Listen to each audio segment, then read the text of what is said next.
chers acteurs de l'enseignement privé agréé, membres de l'Association nationale des écoles privées agréées, à son EPA en sigle du Haut-Katanga 1. Nous avons ici deux messages à vous transmettre. C'est toujours en rapport avec notre manière de fonctionner et aussi la manière dont les autres acteurs éducatifs nous considèrent. Le premier message émane de notre secrétariat général de la SONEPA, donc à Kinshasa. Et nous faisons le devoir de vous les transmettre intégralement. La coordination provinciale de la SONEPA au Katanga 1 vous transmet intégralement le message reçu de notre secrétariat général. En effet, le secrétaire général de la SONEPA, M. Serge Mwambaye, nous rappelle que la gratuité n'existe pas dans nos écoles privées agréées. Il insiste sur le fait que la SONEPA n'a pas besoin de politiser l'enseignement. En politisant l'enseignement, nous sommes en train de rendre un très mauvais service à nos jeunes, qui sont donc la société de demain. Il ajoute en disant, ce ne sont pas les écoles privées agréées ou leurs promoteurs qui ont rédigé la Constitution de la République démocratique du Congo. L'article 43 de la Constitution, alinéa 5, n'est prête à aucune confusion quant à son interprétation. Et lorsque nous allons également à l'article 77 de la loi cadre, on trouve qu'il y a une phrase très simple. Cette phrase dit ceci: la gratuité de l'éducation de base ne s'applique pas aux établissements privés agréés. Paraphrasant ces propos, il chute en disant: les écoles privées agréées doivent fixer les frais d'inscription. Je répète, les écoles privées agréées doivent fixer les frais d'inscription. Et en nous demandant de fixer les frais d'inscription, ils nous demandent également de les faire en tenant compte des conditions socio-économiques des parents qui nous font confiance. Et nous voulons rappeler à tous les acteurs de l'éducation qu'on ne peut pas demander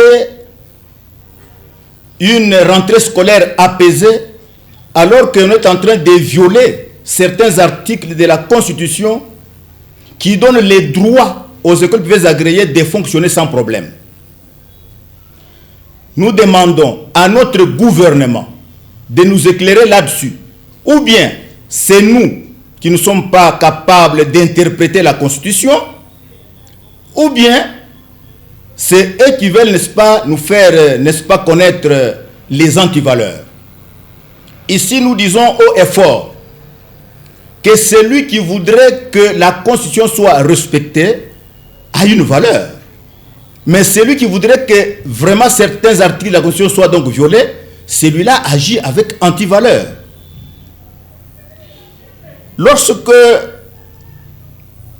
son Excellence, Monsieur le ministre sortant, le professeur Tony Mwabakazadi, a confié la mission à ses représentants en province, il disait, 1. Il faut consolider et pérenniser la gratuité de l'enseignement dans des établissements publics primaires. 2. Il faut lutter contre toute forme d'antivaleur.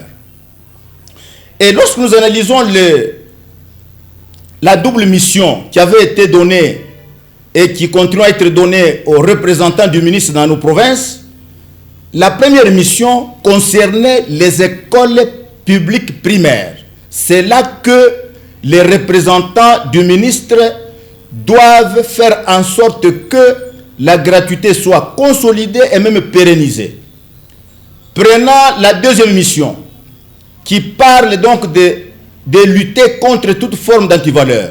C'est une mission qui devrait être et qui est en train d'être exercée, n'est-ce pas, dans des écoles privées agréées. Donc, la situation de la gratuité de l'enseignement ne s'applique pas dans nos établissements privés agréés. Et nous allons dire ceci. Quel est ce service qui peut accueillir les adhérents sans que ces derniers ne versent les frais d'inscription? Allons dans un hôpital. Un malade qui déjà est affaibli physiquement, lorsqu'il voudrait être soigné, nous ne voyons aucun médecin qui l'accueille avant qu'il ne se fasse identifier à travers une fiche. Et cette fiche-là est payée. Lorsque quelqu'un est en conflit avec son frère, il voudrait, n'est-ce pas, qu'on le départage au niveau de notre appareil judiciaire. La plainte qu'il dépose, je ne pense pas qu'on puisse lui accepter cette plainte sans qu'il ne puisse en tout cas déposer les frais. Lorsque le même citoyen qui a des conflits avec son frère voudrait, n'est-ce pas, contacter un avocat, il y a des frais qu'on verse pour ouvrir les dossiers. Comment expliquer que dans tous les services, les frais d'inscription soient maintenus? Il n'y a que chez nous dans l'enseignement où on oblige aux promoteurs des écoles privées agréées d'accueillir tous les enfants sans frais d'inscription. Et la question que je me pose est la suivante. Lorsqu'on doit accueillir n'importe qui dans une école, on ouvre les portes, on accueille n'importe qui. Va-t-on parler de la qualité de l'enseignement? Non. À ce moment-là, il faut donc parler de la quantité de l'enseignement. Or, entre la qualité et la quantité, vraiment le choix est clair.